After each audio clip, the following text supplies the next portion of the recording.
Good afternoon. I've just met with the Vice President, Secretary Blinken, Secretary Austin, the National Security Advisor Sullivan, and other members of the National Security Leadership Team in the Situation Room to discuss our ongoing efforts to evacuate American citizens, third country civilians, Afghan allies, and vulnerable Afghans. And I want to provide the American people with a brief update on the situation in Afghanistan. Since I spoke to you on Monday, we've made significant progress. We've secured the airport, enabling flights to resume, not just military flights, but civilian charters from other countries, and the NGOs taking out civilians and vulnerable Afghanis. And now we have almost 6,000 troops on the ground, including the 82nd Airborne, providing runway security, the Army 10th Mountain Division standing guard around the airport, and the 24th Marine Expeditionary Unit assisting the civilian departure. This is one of the largest, most difficult airlifts in history, and the only country in the world capable of projecting this much power on the far side of the world with this degree of precision is the United States of America. We've already evacuated more than 18,000 people since July and approximately 13,000 since our military airlift began on August the 14th. Thousands more have been evacuated on private charter flights facilitated by the U.S. government. These numbers include American citizens and permanent residents, as well as their families. It includes SIV applicants and their families, those Afghans who have worked alongside us, served alongside of us, gone into combat with us, and provided invaluable assistance to us, such as translators and interpreters. The United States stands by its commitment that we've made to these people, and it includes other vulnerable Afghans, such as women leaders and journalists. In fact, working in close coordination with the management of the New York Times, the Washington Post, and the Wall Street Journal, we have successfully evacuated all 204 of their employees in Afghanistan on U.S. military aircraft earlier this week. We've established the flow of flights, and we've increased the number of people we're moving out of the country. We paused flights in Kabul a few hours this morning to make sure we could process the arriving evacuees at the transit points. But our commander in Kabul has already given the order for outbound flights to resume. Even with the pause, we've moved out 5,700 evacuees yesterday, and we're working on a variety to verify that number of the Americans who are still in country as we work on this, because don't have the exact number of people who are Americans who are there, and those who may have come home to the United States. We want to get a strong number as to exactly how many people are there, how many American citizens, and where they are. Just yesterday, among the many Americans we evacuated, there were 169 Americans who we got over the wall into the airport using military assets. We're also facilitating flights for our allies and our partners, and working in close operational coordination with NATO on this evacuation. For example, we provided overwatch for the French convoy bringing hundreds of their people from the French embassy to the airport. These operations are going to continue over the coming days before we complete our drawdown. We're going to do everything that we can to provide safe evacuation for our Afghan allies, partners, and Afghans who might be targeted because of their association with the United States. But let me be clear. Any American who wants to come home, we will get you home. But make no mistake, this evacuation mission is dangerous. It involves risks to our armed forces, and it's being conducted under difficult circumstances. I cannot promise what the final outcome will be, or what it will be, that it will be without risk of loss. But as Commander-in-Chief, I can assure you that I will mobilize every resource necessary. And as an American, I offer my gratitude to the brave men and women of the U.S. Armed Forces who are carrying out this mission. They're incredible. And as we continue to work the logistics of evacuation, we're in constant contact with the Taliban, working to ensure civilians have safe passage to the airport. We are particularly focused on our engagements on making sure every American who wants to leave can get to the airport. Where we have been seeing challenges with Americans for Americans, we have thus far been able to resolve them. We've made clear to the Taliban that any attack on our forces or disruption of our operations at the airport will be met with swift and forceful response. We're also keeping a close watch on any potential terrorist threat at or around the airport, including from the ISIS affiliates in Afghanistan who were released from prison when the prisons were emptied. And because they are, by the way, and make everybody understand that the ISIS in Afghanistan have been the sworn enemy of the Taliban. I've said all along, we're going to retain a laser focus on our counterterrorism mission, working in close coordination with our allies and our partners, and all those who have an interest in ensuring stability in the region. Secretary Blinken, who's with me today, met this morning with our NATO allies in consultation about the way forward, so that Afghanistan cannot be used in the future as a terrorist base to attack the United States or our allies. For 20 years, Afghanistan has been a joint effort with our NATO allies. We went in together, and we're leaving together. And now we're working together to bring our people and our Afghan partners to safety. In the past few days, I've also spoken directly with the British Prime Minister, Mr. Johnson, Chancellor Merkel of Germany, and President Macron of France. We all agreed that we should convene, and we will convene, the G7 meeting next week, a group of the world's leading democracies, so that together we can coordinate our mutual approach, our united approach on Afghanistan and moving forward. We are united with our closest partners to execute the mission at hand. We've also discussed the need to work with the international community to provide humanitarian assistance, such as food aid and medical care for refugees who have crossed into neighboring countries to escape the Taliban, and to bring international pressure on the Taliban with respect to the treatment of Afghan people overall, but including Afghan, particularly women and girls. The past week has been heartbreaking. We've seen gut-wrenching images of panicked people acting out of sheer desperation. You know, it's completely understandable. They're frightened, they're sad, uncertain what happens next. I don't think any one of us can see these pictures and not feel that pain on a human level. Now we have a mission to complete in Afghanistan. It's an incredibly difficult and dangerous operation for our military. We have almost 6,000 of America's finest fighting men and women at the Kabul airport. And we're putting their lives on the line, and they're doing it in a dangerous place to save other Americans, our Afghan allies, and citizens of our allies who went in with us. You know, I talk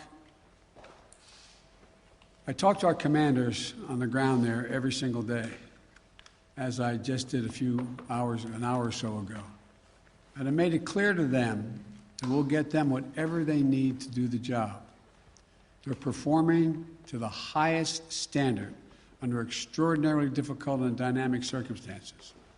Our NATO allies are strongly standing with us, their troops keeping sentry alongside ours in Kabul, as is the case whenever I deploy our troops into harm's way.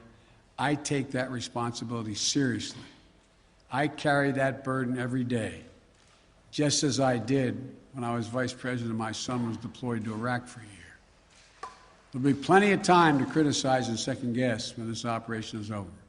But now, I'm focused on getting this job done. I would ask every American to join me in praying for the women and men risking their lives on the ground in the service of our nation.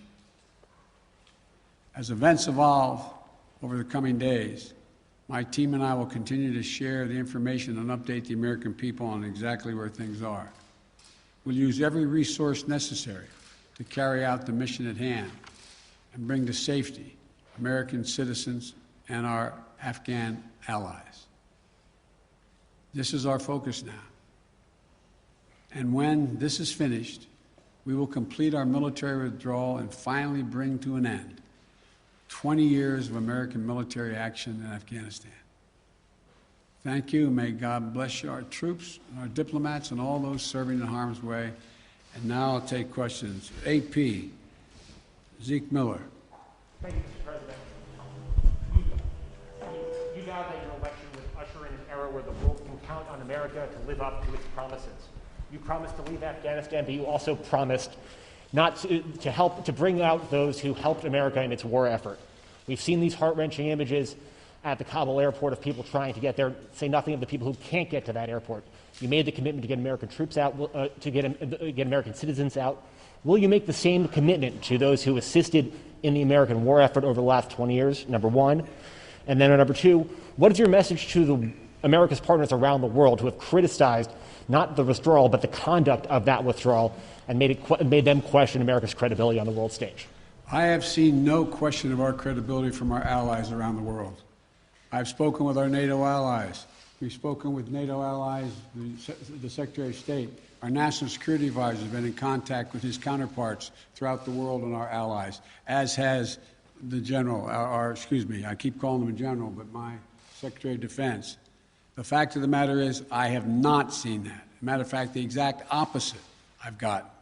The exact opposite thing is we're acting with dispatch. We're acting, committing to what we said we would do. Look, let's put this thing in perspective here. What interest do we have in Afghanistan at this point with al-Qaeda gone? We went to Afghanistan for the express purpose of getting rid of al-Qaeda in Afghanistan, as well as getting Osama bin Laden. And we did. Imagine, just imagine, if that attack, if bin Laden had decided with al-Qaeda to launch an attack from Yemen, would we ever gone to Afghanistan? Would there ever be any reason we'd be in Afghanistan? Controlled by the Taliban? What is the national interest of the United States in that circumstance? We went and did the mission. You've known my position for a long, long time. It's time to end this war. The estimates of the cost of this war over the last 20 years range from a minimum of $1 trillion to a think tank at one of the universities saying $2 trillion. That's somewhere between $150 million a day and $300 million a day. The threat from terrorism has metastasized. There's a greater danger from ISIS and al-Qaeda and all these affiliates in other countries by far than there is from Afghanistan. And we're going to retain an over-the-horizon capability that if they were to come back to be able to take them out, surgically move. So this is where we should be. This is about America leading the world, and all our allies have agreed with that. And by the way, before I made this decision, I was at the G7 as well as met with our NATO partners. And I told them all, every one of them knew and agreed with the decision I made to jointly end our involvement in Afghanistan. The first part of your question was, I can't remember now. Would you commit to the same commitment? Would you make the same commitment to bring out Afghans who assisted in the war effort? Yes, we're making the same commitment. There's no one more important than bringing American citizens out. I acknowledge that. But they're equally important almost is all those SIVs, we call them, who in fact helped us. They were translators. They went into battle with us. They were part of the operation. As well as we're also trying to get out as many NGOs, non-government organizations, women's organizations, et cetera. We're doing all we can. In the meantime, Secretary Blinken and I am going to be working with our allies to see to it that we can bring international pressure on the Taliban they're looking to gain some legitimacy. They're going to have to figure out how they're going to maintain that country. And there's going to be harsh conditions, strong conditions we're going to apply, and it will depend on whether they get help based on whether or not how and well they treat women and girls, how they treat their citizens. So this is just beginning on that score. And Are you willing to stay past the 31st to make that happen, to bring all the Americans out, to bring those SIVs out? I think we can get it done by then, but we're going to make that judgment as we go. Now, Justin Sink of Bloomberg. Thank you, Mr. President. You just said that you would keep a laser focus on counterterrorism efforts and that you don't see as great of a threat of terrorism from Afghanistan as other parts of the world. But if you and your administration so badly misassessed how quickly the Taliban would sweep through Afghanistan, and we no longer have an embassy there from which to run intelligence operations, how can you at all be confident of your assessment of the risk of terrorism and the ability of the U.S. to conduct over-the-horizon missions to keep it in check? Can you tell Americans that they're safe and will remain safe from terror attacks in Afghanistan? I think you're comparing apples and oranges. One question was whether or not the Afghan forces we trained up would stay and fight in their own civil war they had going on. No one, I shouldn't say no one, the consensus was that it was highly unlikely that in 11 days they'd collapse and fall and the leader of Afghanistan would flee the country. That's a very different question than whether or not there is the ability to observe whether or not large groups of terrorists begin to accumulate in a particular area in Afghanistan to plot against the United States of America. That's why we retained an over-the-horizon capability to go in and do something about that if that occurs.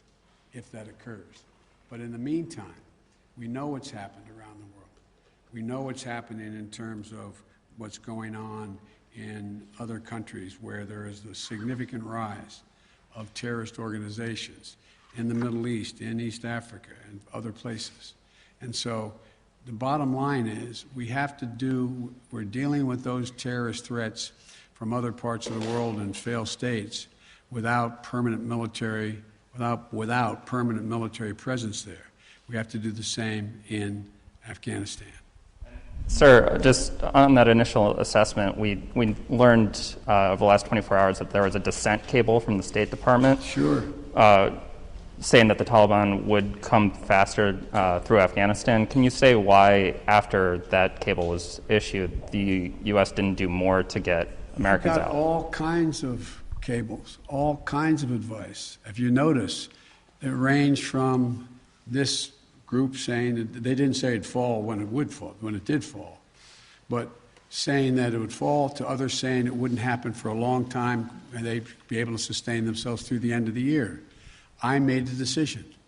The buck stops with me.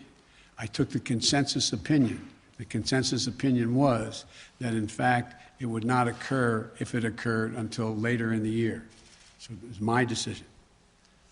Now, my next is Stephanie Ramos, ABC. Thank you, Mr. President. Two questions for you. The military has secured the airport, as you mentioned, but will you sign off on sending U.S. troops into Kabul to evacuate Americans who haven't been able to get to the airport safely? We have no indication that they haven't been able to get in Kabul through the airport. We've made an agreement with the Taliban thus far. They've allowed them to go through. It's in their interest for them to go through. So we know of no circumstance where American citizens are carrying an American passport are trying to get through to the airport. But we will do whatever needs to be done to see to it they get to the airport. And one more, Mr. President. Last month, my colleague Martha Raddatz interviewed Abdul, an interpreter who was on the front lines with U.S. forces in Afghanistan. Overnight, we received a photo of Taliban militants coming to the door of his home, literally hunting him down. Thankfully, he was able to escape, but he is obviously still in mortal danger. What would be your message to Abdul, his wife, and his 3 young daughters? We want you to be able to get to the airport. Contact us. We'll see whatever we can do to get you there. We've got to get you out. We are committed to deal with you, your wife, and your child, to get all 3 of you out of Afghanistan. That's the commitment. Thank you, sir. Meredith Lee of PBS NewsHour. You mentioned just now using every resource available for evacuations. Why haven't you ordered the military to expand the security perimeter around the Kabul airport? Do you have any plans to do so, given that will likely require more U.S. troops? And are you considering rescue operations to recover Americans and Afghan allies stuck behind Taliban checkpoints? The answer is yes to the last question. We're considering every opportunity and every means by which we could get folks to the airport. That's number one. Number two, the reason why we have not gone out and started and set up a perimeter way outside the airport in Kabul is that it's likely to draw an awful lot of unintended consequences in terms of people who, in fact, are not part of the Taliban. We've been in constant contact with the Taliban leadership on the ground in Kabul, as well as the Taliban leadership at Dahou. And we've been coordinating what we were doing. That's why we were able, for example, how we got all of our embassy personnel out, how we got everyone out of the embassy safely. That was the distance. That's how we helped get the French out and out of their embassy. So the question remains, there will be judgments made on the ground by the military commanders at the moment, and that I cannot second guess each of those judgments to be made. But the idea of, again, let me get back to the fundamental point I made at the outset. When the decision was made by me that, and it was made some time ago, and I ran 4 presidents saying I wanted to get us out of Afghanistan. One of the things that is a reality is people now say to me and to others, and many of you say it on air, that why did we have to move because no Americans are being attacked? Why did we withdraw those, why did we agree to withdraw 2,500 troops? No Americans are being attacked. As I said before, the reason they weren't being attacked was part of an agreement that Trump had made a year earlier. We will leave by May 1st, he said, as long as there's no attack on Americans in that year period. Number one. Number two, the Taliban was taking large swaths of the countryside, north and south. None of the major areas, none of the major points of the capitals of each of these provinces. But they were all over the country. And the idea that if I had said on May the 2nd or 3rd, we are not leaving, we are staying, does anybody truly believe that I would not have had to put in significantly more American forces, send your sons, your daughters, like my son was sent to Iraq, to maybe die? And for what? For what? So the only rational thing to do, in my view, was to set up and pre-position American forces for the purpose of evacuation, and the aircraft to pre-position those ahead of time so that we would be able to begin the process of evacuation of American citizens, SIVs, and others who helped us. The last point I'll make is this. Look, if we had decided 15 years ago to leave Afghanistan, it would have been really difficult. If we decided 5 years ago, if we continued the war for another decade and tried to leave, there's no way in which you'd be able to leave Afghanistan without there being some of what you're seeing now. But what we've done so far is we've been able to get a large number of Americans out, all our personnel at the embassy out, and so on. And thank God, so far, knock on wood, we're in a different position. Scott Detrow. Scott, NPR. Thank you, Mr. President. I just want to follow up on something you said a moment ago. You said that there's no circumstances where American citizens cannot get to the airport. That doesn't really square with the images we're seeing around the airport, with the reporting on the ground from our colleagues who are describing chaos and violence. Are you saying unequivocally that any American who wants to get to the airport is getting there and getting past the security barrier and to the planes where they want to go? I thought the question was, how can they get through to the airport outside the airport? And the answer is, to the best of our knowledge, the Taliban checkpoints, they are letting through people showing American passports. Now, that's a different question when they get into the rush and crowd of all the folks just outside the wall near the airport. That's why we had to, I guess, was it yesterday or the day before, we went over the wall and brought in, how many? 169 Americans. So it is a process to try to figure out how we deal with the mad rush of non-Americans, those who didn't help, those who were not on the priority list, just any Afghan to be able to get out of the country. And so my guess is that no matter what, under what circumstances there's not a whole lot of Afghanis, there's a whole lot of Afghanis that just as soon come to America, whether they're any involvement with the United States in the past at all, rather than stay under Taliban rule or any rule. So what I was saying is that we have an agreement that they will let pass through the checkpoints that the Taliban control, let Americans through. But given this, given the negotiations with the Taliban, the scenes that we're seeing, can you just fully explain why the plan wasn't to go ahead with these evacuations of both Americans and allies before the drawdowns began, before Bagram was closed, looking back several months? Because whether it was now or several months from now, there seems to be a broad consensus that the Taliban would make these gains and these would be needed at some point. Well, yeah, at some point. But the point was that although we were in contact with the Taliban and Doha for this whole period of time, at some point wasn't expected to be the total demise of the Afghan National Force, which was 300 persons. Let's assume the Afghan National Force had continued to fight and they were surrounding Kabul. Be a very different story. Very different story. But the overwhelming consensus was that they were not going to collapse. The Afghan forces, they were not going to leave. They were not going to just abandon and then put down their arms and take off. So that's what happened. Thank you very, very much. Thank you. Why do you continue to trust the Taliban, Mr. President? Why do you continue to trust their pledges, Mr. President?